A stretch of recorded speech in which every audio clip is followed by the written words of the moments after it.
presento aquest joc, Codi Secret, un joc de 2 a 8 jugadors, recomanat per més de 10 anys i que les partides són curtes, uns 15-20 minuts aproximadament.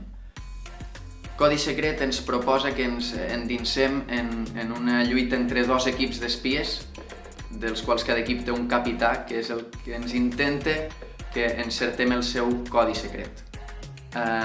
Passem a veure què conté la caixa. Aquest joc ens incorpora diferents elements. Per un costat tenim el rellotge de sorra, que ens ajudarà a controlar els torns dels 2 equips. També tenim les targetes d'espies, que podem veure que n'hi ha de diferents colors. Hi ha les blaves, que són les de l'equip blau. Hi ha les vermelles de l'equip vermell. Hi ha aquestes que són més grisoses, que són les neutres, les de la gent innocent, i la negra, que és la de l'assassí, que és la mort. N'hi ha una de les targetes dels equips que és reversible, dependrà de qui comença la partida, perquè sempre hi haurà una paraula més per a aquell equip. Després ho explicarem. També tenim l'element principal del joc, que són les paraules. La caixa ens incorpora un munt de targetes amb paraules, nosaltres només n'hi necessitarem 25, les podem barrejar i fer servir com vulguem, cada partida serà totalment diferent. A més, tenim paraula per davant i paraula per darrere. També tenim les targetes de codi secret. Aquesta targeta ens marcarà als capitans de cada equip quines són les paraules que hem de comunicar a la resta de jugadors del nostre equip. Les blaves de l'equip blau, les vermelles de l'equip vermell, la negra l'assassí i les de la gent innocent. A més, aquest color ens indica qui comença la partida. En aquest cas començaria l'equip blau. I per últim, aquest element que ens servirà per recolzar la targeta de codi secret, perquè només la puguem veure els capitans. Un cop tenim col·locades les paraules amb aquest quadrant de 5x5, ens disposem a començar el joc. El capità de cada equip, el cap d'espies de cada equip, es col·loca a part de la resta de jugadors i són els únics que podran veure aquesta targeta, que és la targeta que ens indica quines paraules, segons el quadrant com estan col·locades, quines són de cada equip. Tenim les vermelles, són les que ha d'aconseguir l'equip vermell, les blaves l'equip blau, la negra, que és la paraula de la mort, que és la que no es pot assenyalar mai, i la resta, que són les paraules neutres, diguéssim. Com veieu, la targeta sempre té un color als costats, que és l'equip que comença. En aquest cas, l'equip blau, l'equip que comença sempre té una paraula més a encertar.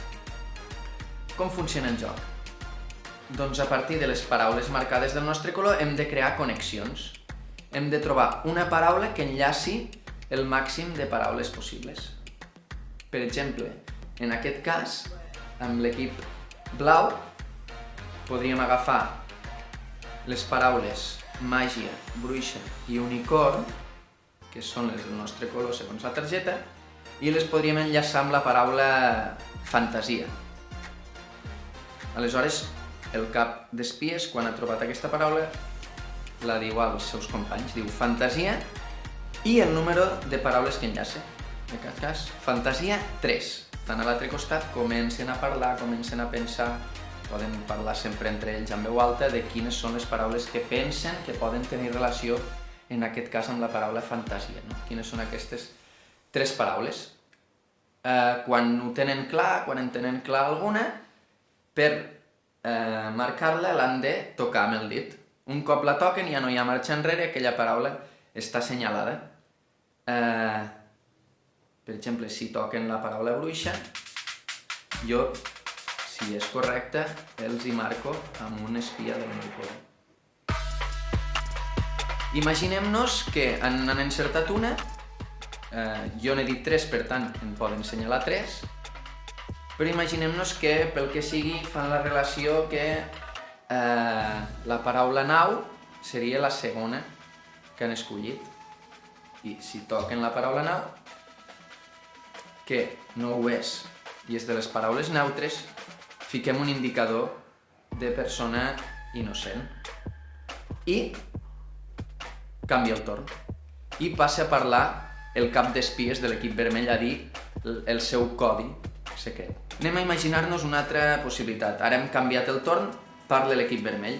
I l'equip vermell, com veiem a la targeta, tindria les paraules gat i porc, que recordem que només les sap el cap d'espies.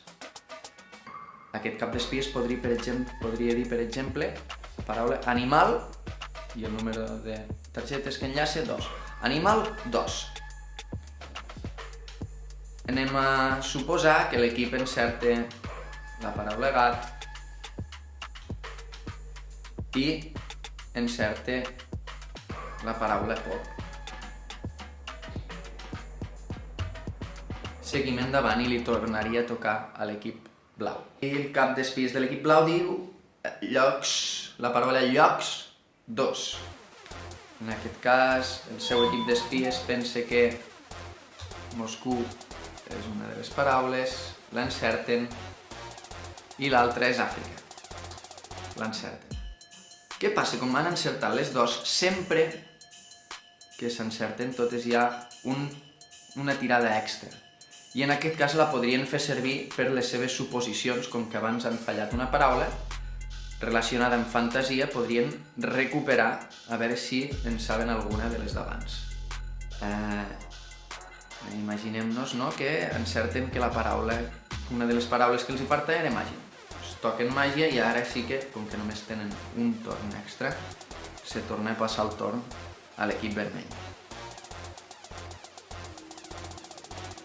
Altres situacions que es podrien donar són que en el torn de l'equip blau el seu equip d'espies toqui una paraula de l'equip vermell. En aquest cas, imagineu-vos que es toca la paraula hotel, tot i ser el torn de l'equip blau, si es toca una paraula de l'equip vermell, aquella es col·loca amb l'equip vermell, l'espia vermell, i es canvia de torn i per tant li toca l'equip vermell. Altres situacions és que es pot tocar, si es toca la paraula de la mort, pel que sigui, s'acaba la partida.